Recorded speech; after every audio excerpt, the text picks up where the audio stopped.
بسم الله الرحمن الرحيم. الزول في اللون ايتما استما مرحبا نقدرون مرحبا سنغرنا اني نقول لك اسكواس امكاز احلال افولكي سيد باشا مدينه ريش محترم غير محترم عفوا جناب الرئيس العام لأكاديمية التفكير الاستراتيجي دكتور الحصبري، أعضاء هذه الأكاديمية، السيد الفاضل رئيس الجماعة الترابية لتنغير، الأساتذة الأفاضل، الحضور الكريم، كل واحد منكم باسمه وصفته والمقام الرفيع الذي يليق به مع التحفظ عن ذكر جميع الألقاب. أقدم الورقة بتعليمات مباشرة من جناب الرئيس العام باعتباري من هذه الأكاديمية. المداخلة في 10 دقائق معدودات تنقسم إلى مرجعيات نظرية، ملاحظات شكلية، دفوع في الموضوع، استنتاجات واستنباطات ختامية. المرجعية النظرية: يقول الأصوليون إن المناسبة شرط، وبمناسبتي ذكرى تقديم وثيقة المطالبة بالاستقلال لعام 1944 بحرج بيكوار، حيث وقعها رجالة الحركة الوطنية مع السيدة ملكة الفاسي استمرارا لنضالات المقاومة المسلحة التي كان لربوع ضرعة فيلات قصب السبق والكلمة الختامية القوية دفاعا عن مجد وسؤدد هذا الوطن. أيضا والمناسبة شرط، بمناسبة رأس السنة الأمازيغية التي تصادف عام 1975 تذكركم وتذكرنا جميعا بقدم الدولة المغربية التي تنطلق كما يقول محمد شفيق منذ انتصار المغاربة الأمازيغ على فراعنة وادي النيل برئاسة الأجليد شيشونغ في 950 قبل الميلاد.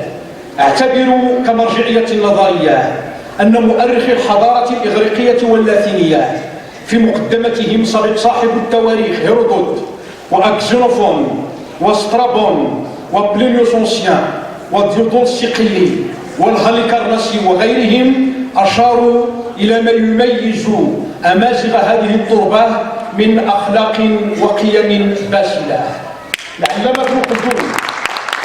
العلامة عبد الرحمن بن خلدون صاحب العبارة المتوفى عام 1604 أشار كذلك إلى ما يميز الأمازيغ والمغرب من بسالة ومن تخصص واختصاص ثقافي. على مستوى ملاحظات الشكل، نسجل باسم أكاديمية التفكير الاستراتيجي أولا الشكر الجزيل إلى أحد رجالة الدولة، يتميز بالتواصل الخلاق، يتميز بالتمكن الإداري، يتميز بالانتصار المبدئي لكل القضايا العادلة من مدخل النقاش العمومي. أقصد بالكلمة جناب عاملي إقليم تنغير الموقر. أيضا ملاحظة في الشكل، نضع أنفسنا كأكاديميات تفكير استراتيجي في هياكلها التنظيمية تحت إشراف الرئيس العام الفاضل المعروف دوليا في ادفاعه المستميت ابن صنهاجة سليل معركة بوغافر الخالد بصهرو القائد النظري لهذه الأكاديمية الفضيل الحصبري. قلت نضع أنفسنا أولا في خدمة الملكية لكون النظام الملكي هوية شمال إفريقيا السياسية، هوية تمزغ السياسية والحضارية. لا يعرف العالم النظام الملكي كما يعرفه أمازيغنا أجدادنا وجداتنا في أصقاع جغرافية تمزغ أو شمال إفريقيا. قلت نضع أنفسنا في خدمة الملكية، نضع أنفسنا في خدمة الوطن من مدخل ثقافي، من مدخل المدني، من مدخل الالتزام الجد والمسؤول في الدفاع المستميت عن كل قضايانا العادلة. دفوع في الموضوع، نحتفل بذكرى تقديم وثيقة المطالبة بالاستقلال، وأنا في حضرة الأساتذة الأفاضل وأنتم وأنتن جميعا أستحضر ما قدمه المغاربة دفاعا عن الجزائر التي لم تكن إلا مغربا أوسطا في ظل حكم البيات التابع للباب العالي بالأناضول عام 1830، عندما كانت فرنسا برئاسة الملك لويس العاشر ولويس شارل العاشر ولويس فيليب تخلق مشكلا في خارج التراب الفرنسي لتجاوز مشاكل الحركات الليبرالية والقومية التي عاتت في فرنسا آنذاك. وأبى الملك السلطان عبد الرحمن بن هشام الذي عاش ما بين 1822 و 1859 إلا أن يقدم الدعم لما يسمى تعسفا عبد القادر الجزائري الذي كان يخوض حروب الكر والفر. وأبى السلطان رحمه الله عبد الرحمن بن هشام إلا أن يساند مقاومة إيالة العثمانيين بالمغرب الأوسط، وهو ما أفضى مباشرة إلى إعلان فرنسا حرب إسري على المغرب، والتي انتزعت بمقتضى معاهدة اللامغنية لعام 1845 كل أراضينا الشرقية على مستوى حدود وادي تفنا. 44 دعم المغرب للجزائر بين قوسين، 45 معاهدة اللامغنية. 1856 بريطانيا الدولة العظمى تعلن عن قسوة توقيعها معاهدة مع المغرب تسمى معاهدة الدولة ذات الأفضلية. فرنسا تحالفت مع إنجلترا ليحارب دولة عظيمة حملت وتحمل وستحمل اسم المغرب الأقصى. 1859 إسبانيا ستعلن حرب تطوان على المغرب. ويقول المؤرخ الرسمي للدولة آنذاك أبو العباس أحمد بن خالد الناصري صاحب كتاب الاستقصاء في ذكر أخبار المغرب الأقصى: ووقعة تطاوين هي التي أزالت حجاب الهبة عن بلاد المغرب، فاستطال النصارى وانكسر المسلمون انكسارا لم يسبق له المماتين. وتحمل المغرب ليعقد العالم برئاسة الولايات المتحدة الأمريكية و15 دولة معاهدة مؤتمر مدريد حول الحماية القنصلية ضد المخزن المغربي الذي كان آنذاك رقما مهما في معادلة العلاقات الدولية بصفة عامة والبحر الأبيض المتوسط بصفة خاصة. 1904 ستنضم ألمانيا إلى فرنسا وإسبانيا وإنجلترا والولايات المتحدة الأمريكية، وسيزور الإمبراطور الألماني غيوم الثاني مدينة طنجة بحثا عن موطئ قدم في التراب المغربي. يضطر السلطان عبد الملاح الحفيظ وشقيقه مولاي عبد العزيز بعد كل هذه المؤامرات، زد على ذلك الخيانة الداخلية مع بوحمرة أو جيلالي بن الزرهوني، إلى توقيع اتفاقية الحماية عام 1912. هل قبل المغاربة أجدادكم وأجدادنا قبل ملحمة 11 يناير صنعوا الملاحم في معركة سيدي بوعثمان برئاسة الشيخ العيني أحمد هيبة وشقوقه مربيه ربو عام 1912 في معركة سيدي بوعثمان بين مراكش والسمارة في إطار المقاومة المسلحة؟ أجدادنا وأجدادكم في معركة الهري عام 1914 خاضوا معركة حامية الوطيس ضد فرنسا. أجدادكم وأجدادنا في معركة أنوار عام 1921 بزعامة محمد بن عبد الكريم الخطابي خاضوا مقاومة باسلة في معركة أنوار.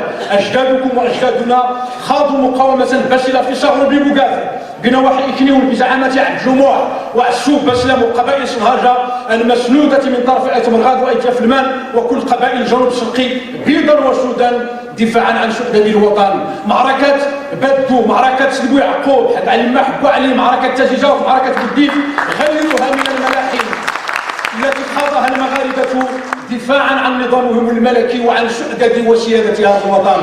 لقد استسلم المغاربة عام 1933 وحمل رجال الحركة الوطنية علان الفاشي، عبد الخالق الطريس، أحمد بن لافريل، محمد بن حسن الوزاني وغيرهم من الرعيل الأول رفعوا شعار الإصلاحات ثم المطالبة بالاستقلال. ورضخت فرنسا بمقتضى اتفاقية إكسلي بالعام 55 1900 وحصل المغرب على الاستقلال النسبي. أبى المغفور له الحسن الثاني إلا أن يواصل مسار استكمال الوحدة الترابية في استرجاع بعض مناطق الجنوب المغربي عام 1969 ثم تقديم المسيرة الخضراء عام 1975. ويأبى ملكنا العظيم محمد السادس والمناسبة شرط في الدفوع في الموضوع إلا أن يكون أكبر ملك المغرب تاريخيا في الانتصار للقضية الأمازيغية، لديمقراطية الهوية الوطنية، لإدارة ديمقراطية لسؤال الأمن الهويتي. أقول في حضرتكم إن القيادة الوظيفية لهذه الأكاديمية تحت إشراف الرئيس العام نحتت مفهوم الأمن الهويتي صونا للتنوع الذي يؤصل للوحدة. نختلف، مغاربة أمازيغ، مغاربة ناطقين بالعربية، مغاربة حسانيين، مغاربة يهود عبريون، مغاربة إفارقة، لكننا بتنوعنا نحمي وحدتنا في إطار تجديد البيعة بين الشعب والملك. الملك محمد السادس حفظه الله، الملك محمد السادس حفظه الله هو الذي جاء بخطاب أجدير انتصارا للأمن الهويتي، هو الذي أكد ضرورة التنصيص على في تصدير الوثيقة الدستورية على مبدأي التنوع الثقافي والتعدد اللغوي، وهو ما يؤكده الفصل الخامس من وثيقة دستورنا لعام 2011. وأبى جلالته في إطار صيانة الأمن الهويتي إلا أن نؤكد على رسمية التقويم الأمازيغي بجعل رأس السنة الأمازيغية يوم عطلة رسمية مؤدى عنها باسمكم تحت تعليمات الرئيس العام. أختم وأقول ألتمس من الجميع وأنا في رحاب عفوكم أن نقف مع تصفيقة حراء لجلالة الملك ملك الأمازيغية، ملك سنغربي، ملك الوحدة الترابية. شكرا لكم وحفظ الله جلال الملك وعز أمره ورزقه الصحة والعافية، ونحن اليوم هنا من أجل الملك ولصالح الملك ولصالح الوطن. الله يحفظ بلادنا. شكرا لكم وإلى لقاء آخر إن شاء الله.